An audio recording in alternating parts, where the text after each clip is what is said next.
السلام علیکم ورحمۃ اللہ وبرکاتہ۔ میں محمد عرفان سعید ہوں۔ میں نے 2010 میں درس نظامی علوم اسلامیہ کی جو ایک رسمی تعلیم ہوتی ہے ایک عالم بننے کے لیے وہ کی۔ اس کے بعد الحمدللہ میں نے 2017 کو ایم فل مکمل کیا اور جس میں ہم آہنگی بین المصالح کے اوپر میں نے تھیسس لکھا۔ الحمدللہ 2018 سے لے کے 2021 جنوری 8 جنوری کو میں نے اپنا تھیسس پی ایچ ڈی کا مکمل جمع کروا دیا۔ الحمدللہ میں ڈگری اپنی مکمل کر چکا ہوں پی ایچ ڈی کی بھی، اور پی ایچ ڈی میں میرا موضوع تھا قرآن کے مناہج، یعنی قرآن کو سمجھنا کس کس انداز میں سمجھا جا رہا ہے، تو الحمدللہ اس کو میں مکمل کر چکا ہوں۔ پیغام قرآن فاؤنڈیشن میں نے بنائی ہے قرآن مجید کے میسج کو زیادہ سے زیادہ لوگوں تک پہنچانے کے لیے۔ الحمدللہ ابھی ہمارا سوشل میڈیا پہ بھی کام چل رہا ہے، فزیکلی طور پہ بھی ہماری کلاسز الحمدللہ ہو رہی ہیں۔ میری زندگی کا مقصد یہ ہے کہ ہم لوگوں کو قرآن کا فہم دے دیں، قرآن کی طرف لے آئیں، قرآن کی محبت دلوں میں پیدا ہو جائے۔ اسی سلسلے کے لیے ہم نے تعلیم القرآن کورس کا آغاز کیا ہے۔ انشاءاللہ آپ لوگوں کو ہم کوشش کریں گے تھوڑا تھوڑا پڑھتے رہیں، اور رمضان تک ایک سمیسٹر مکمل ہو جائے گا۔ 2 سمیسٹر ہیں اس کے۔ پہلے سمیسٹر میں ہم سورہ فاتحہ سے لے کے سورہ بنی اسرائیل مکمل کرتے ہیں، پھر دوسرے میں سورۃ الکہف سے لے کے سورہ ناس تک ہم مکمل کرتے ہیں۔ الحمدللہ ہمارے دونوں سمیسٹرز میں اسٹوڈنٹس پڑھ رہے ہیں۔ آپ لوگوں کا میں شکر گزار ہوں کہ آپ لوگوں نے ہمارے اس قرآن کورس میں حصہ لیا۔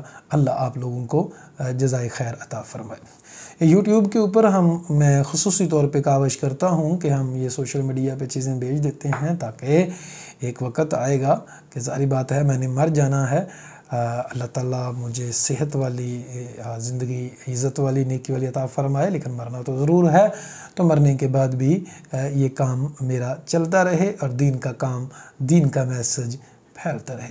آپ لوگوں سے میری گزارش یہ ہے، کوشش کریں کہ اس میسج کو پھیلایا کریں، لوگوں کو بتایا کریں، سمجھا کریں، اور پھر اس کو آگے بھی پہنچایا کریں۔ بسم اللہ الرحمن الرحیم۔ اچھا جی، ایک اور بات یہ ہے کہ قرآن مجید بہت آسان ہے، لیکن اس کو لوگ مشکل بنا کے پیش کرتے ہیں۔ اور ایک اور بات یہ کہ قرآن مجید کو سمجھنے کے لیے نازل کیا گیا ہے کہ قرآن مجید کا فہم حاصل کیا جائے، قرآن مجید کو سمجھا جائے، قرآن مجید کے اوپر تدبر کیا جائے، قرآن مجید کے اوپر غور و فکر کیا جائے۔ آج ہم مسلمان پیچھے اس لیے ہیں کہ قرآن مجید کو ہم نے پس پشت ڈال دیا ہے۔ جس طرح علامہ اقبال نے فرمایا، وہ معزز تھے زمانے میں مسلمان ہو کر، اور ہم خوار ہوئے تارک قرآن ہو کر۔ اور سورۃ الفرقان میں اللہ فرماتے ہیں کہ نبی کریم صلی اللہ علیہ وسلم اپنی امتیوں کی شکایت کریں گے، وقال الرسول یا رب ان قوم اتخذوا ھذا القرآن مہجورا۔ نبی کریم صلی اللہ علیہ وسلم کہیں گے، اللہ میری قوم نے قرآن کو چھوڑ رکھا تھا۔ تو قرآن کو چھوڑنا، اس کو تلاوت نہ کرنا، اس کو فہم نہ حاصل کرنا، اس کے مطابق عمل نہ کرنا، یہ قرآن مجید کو چھوڑنا ہے۔ سورۃ الفاتحہ مکی سورہ ہے۔ قرآن مجید میں کچھ صورتیں مکی ہیں، کچھ مدنی ہیں۔ مکی صورتیں وہ ہوتی ہیں جو ہجرت سے پہلے نازل کی گئی، اور مدنی صورتیں وہ ہوتی ہیں جو ہجرت کے بعد نازل کی گئی۔ بعض لوگ سمجھتے ہیں جو مکہ میں نازل ہوئی وہ مکی ہیں، جو مدینے میں نازل ہوئی وہ مدنی ہے۔ ایسا نہیں ہے۔ اصل تعریف اس کی یہ ہے جو نبی کریم صلی اللہ علیہ وسلم کے ہجرت سے پہلے نازل کی گئی، چاہے آپ طائف میں تھے، چاہے آپ مکہ شہر میں تھے یا گرد و نواح میں تھے، تو وہ مکی صورتیں ہیں۔ اور جب آپ نے ہجرت کر لی تھی تو وہ جب مکہ کو چھوڑ کے چلے آئے تو اس کے بعد جو نازل کی گئی صورتیں وہ مدنی صورتیں کہلاتی ہیں۔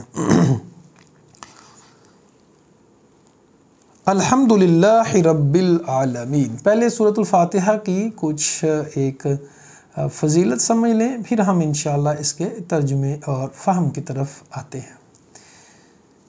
یہ سورہ نماز میں پڑھنی ضروری ہے، جو نہیں پڑھتا اس کی نماز نہیں ہوتی۔ نبی کریم صلی اللہ علیہ وسلم نے فرمایا، لا صلاۃ لمن لم یقرأ بفاتحۃ الکتاب، اس بندے کی نماز نہیں ہوتی جو سورۃ الفاتحہ نہیں پڑھتا۔ امام کے اگر پیچھے ہیں تو بھی آہستہ آواز میں سورۃ الفاتحہ پڑھنی چاہیے۔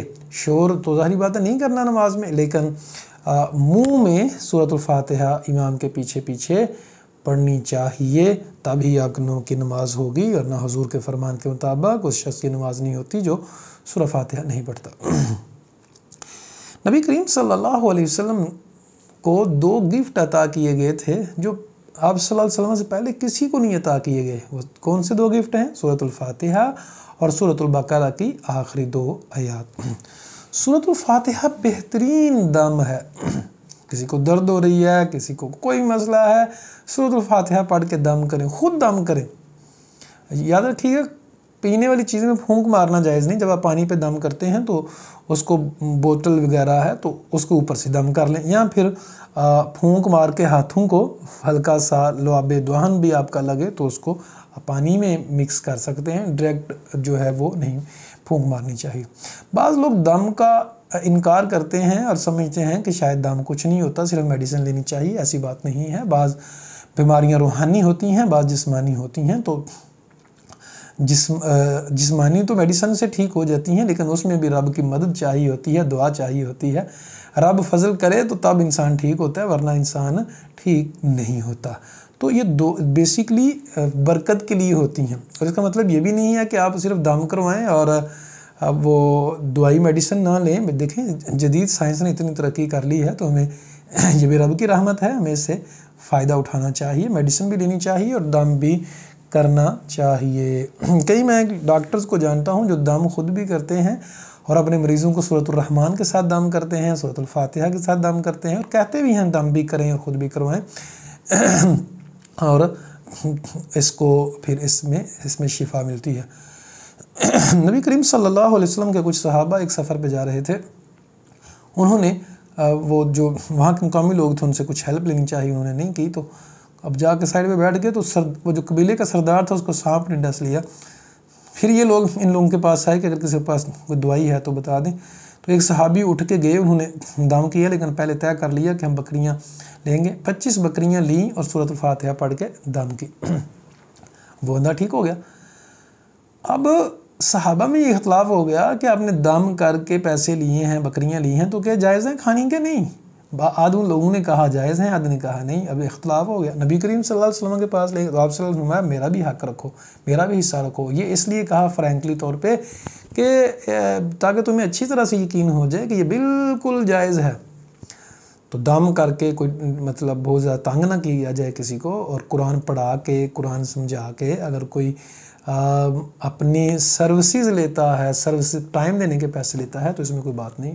نبی صلی اللہ علیہ وسلم نے فرمایا ان احق ما اخذتم علیہ اجر القرآن، بہترین اجر جو تم لیتے ہو تو قرآن ہے. لیکن اب غلط کیا ہے؟ مثال کے طور پہ آپ کسی کو غلط مسئلہ بتاتے ہیں. قرآن کو بیچنا یہ ہے کہ آپ کو پتہ ہے مسئلہ یہ ہے لیکن مسئلہ کو الٹ بتانا صرف پیسے لے کے، تو یہ حرام ہے اور یہ قرآن مجید کو بیچنا ہے. یاد رکھیے گا اگر آپ کسی کو سورہ فاتحہ پڑھاتے ہیں، سورہ فاتحہ پڑھ کے دم کر دیتے ہیں اور کچھ پیسے آپ کو ملتے ہیں یا آپ لیتے ہیں تو وہ قرآن مجید کو بیچنا نہیں ہے. یہی صحیح بخاری کا مطلب ہے. صحیح بخاری کی جو حدیث میں نے آپ لوگوں کو سنائی ہے. اس سورہ فاتحہ کو قرآن مجید کا خلاصہ بھی کہا گیا ہے، کیونکہ قرآن مجید میں 5 مضامین بیان کیے گئے. اللہ کی حمد و ثنا بیان کی گئی، یہاں بھی بیان کی گئی. پھر قیامت کے احوال بیان کیے گئے، یہاں بھی بیان کیے گئے. توحید کی بات کی گئی، یہاں بھی بیان کی گئی. صراط مستقیم کی بات ہے، اللہ نے یہاں بھی بیان کیا. پھر اللہ تعالیٰ نے اچھے لوگوں کی بات کی، اللہ نے یہاں بھی ذکر کیا. برے لوگوں کی بات ہے تو یہ بھی اللہ نے ذکر کر دیا. تو اس وجہ سے اس کو خلاصہ قرآن بھی کہتے ہیں. بسم اللہ الرحمن الرحیم، اللہ کے نام کے ساتھ جو رحمان الرحیم ہے. الحمدللہ رب العالمین، تمام تعریف اللہ کے لیے جو رب العالمین ہے، تمام جہانوں کو پالنے والا. کتنے جہان ہیں؟ انسانوں کا جہان ہے، پھر انسانوں کی آگے کئی قسمیں ہیں.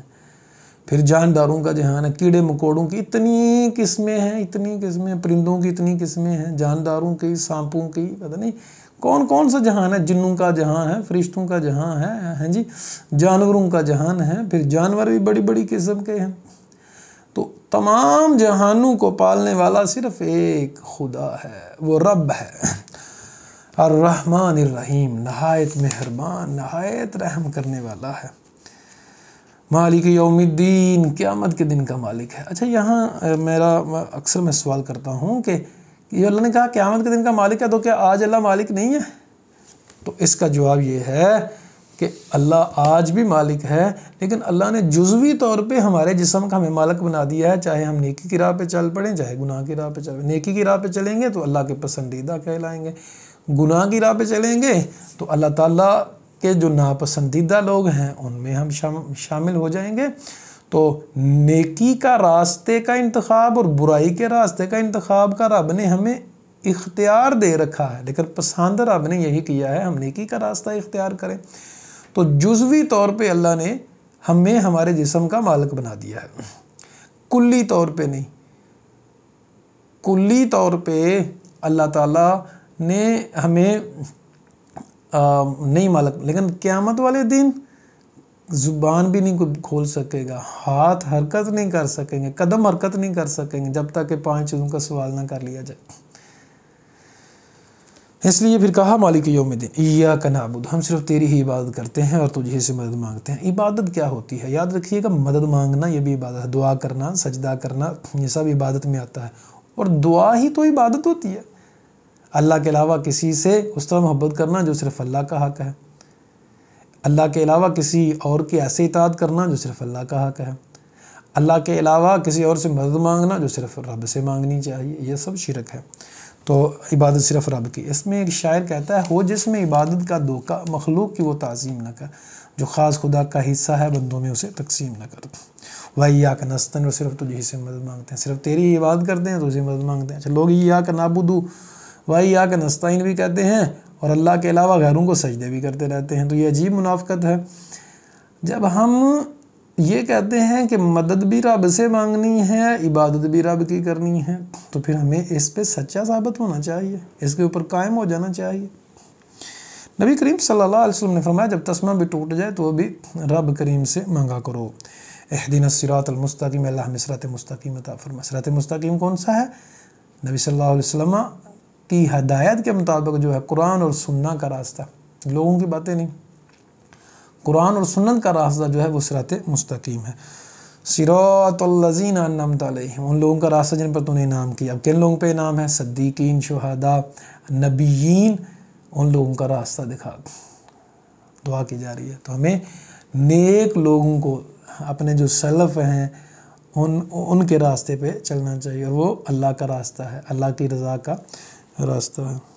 غیر المغضوب علیہم، علاوہ ان کے جن پر غضب کیا گیا۔ کہیں ایک مفسرین نے کہا اس سے مراد یہودی ہیں، ولا الضالین، اور نہ گمراہوں کا، تو یہاں سے مراد کئی لوگوں نے عیسائی لیے ہیں۔ بہرحال جو بھی گمراہ لوگ ہیں جو پیچھے گزر چکے، اللہ ہمیں ان کا راستہ دکھانا، یعنی گمراہی پہ نہ چلانا، اور عذاب جن کے اوپر آیا وہ ہم کام نہ کریں، ہمیں ان لوگوں میں شامل نہ کرنا، بلکہ ان لوگوں میں شامل کرنا جن پہ تیری نعمتیں ہوئی ہیں، جن پر تیرا فضل ہوا ہے، جن پر تیری رحمت ہوئی ہے، ہمیں ان لوگوں میں شامل فرمانا۔ تو اس کے بعد آمین کہنا چاہیے۔ نبی کریم صلی اللہ علیہ وسلم نے فرمایا اذا امن الامام فامنوا، جب امام آمین کہتا ہے تم بھی آمین کہو، فانہ تأمینہ تأمین الملائکہ، تو جس کی تامین یعنی آمین کی آواز فرشتوں کی آواز کے ساتھ مل جاتی ہے، غفر لہ ما تقدم من ذنبہ، اس کے سارے پچھلے گناہ معاف ہو جاتے ہیں۔ اللہ اکبر کبیرہ۔ تو آمین اس کے بعد کہنا چاہیے۔ اچھا، ایک اور بات میں یہاں عرض کرنا چاہتا ہوں کہ عیسائیوں نے اپنے نبی عیسیٰ علیہ السلام کو ان کی حد سے بڑھایا، ان کی شان کو اتنا بڑھایا کہ کہتے ہیں کہ اللہ کا بیٹا ہے، نعوذ باللہ عیسیٰ علیہ السلام، تو گمراہ ہو گئے۔ نبی کریم صلی اللہ علیہ وسلم نے فرمایا لا تطرونی کما اطرت الیہود والنصارى، مجھے اس طرح میری شان میں غلو نہ کرنا جس طرح عیسائیوں اور یہودیوں نے کیا تھا، اللہ نے ان کو گمراہ کر دیا۔ اب نبی کریم صلی اللہ علیہ وسلم کو مشکل کشا سمجھنا، آپ صلی اللہ علیہ وسلم سے مدد مانگنا، تو یہ تو غلو ہے نا۔ آپ صلی اللہ علیہ وسلم کی اطاعت کریں، آپ صلی اللہ علیہ وسلم کی غلامی کریں، آپ صلی اللہ علیہ وسلم نے جو راستہ بتلایا اس کو ہمیں فالو کرنا چاہیے۔ اور دوسرا غضب کن کے اوپر ہوا؟ یہودیوں کے اوپر ہوا، مثال انہوں نے نعمتوں کا شکر ادا کرنے کی بجائے ناشکری کر دی۔ تو آج ہم کیا کر رہے ہیں؟ کیا گمراہی والے راستے پہ آج ہم نہیں چل رہے؟ اللہ معاف کرے، اللہ ہمارے گناہوں کو معاف فرمائے، اور غضب والے راستے پہ نہیں چل رہے۔ اگر ہم شکر ادا ہم نہیں کریں گے، رب کی نعمتوں کا شکر نہیں ادا کریں گے، تو کیا ہمارے اوپر رب کا غضب نہیں ہوگا پھر؟ تو یاد رکھیے گا، عیسائی اور یہودی سمجھتے ہیں ہم اللہ کی لاڈلی قوم ہے، اور آج کل ہم بھی سمجھتے ہیں شاید کہ ہم اللہ کی لاڈلی قوم ہیں۔ اللہ تعالیٰ فرماتے ہیں ما یبدل القول لدی، اللہ اپنے اصولوں کو کبھی بدلہ نہیں کرتا۔ پھر فرمایا اور بندوں کے اوپر رب ظلم بھی نہیں کرتا۔ اللہ رحمان اور رحیم ہے، ہمیں رب سے معافی مانگنی چاہیے اور یہ دیکھنا چاہیے کہ ذرا صراط مستقیم کون سا ہے، صراط مستقیم پہ ہمیں آنا چاہیے، وہ قرآن اور سنہ کا راستہ ہے۔ اللہ تعالیٰ سے دعا ہے اللہ حق بات کو سمجھ کے اس پہ عمل کرنے کی توفیق عطا فرمائے۔ اقول قولی ھذا استغفر اللہ لی ولکم ولسائر المسلمین۔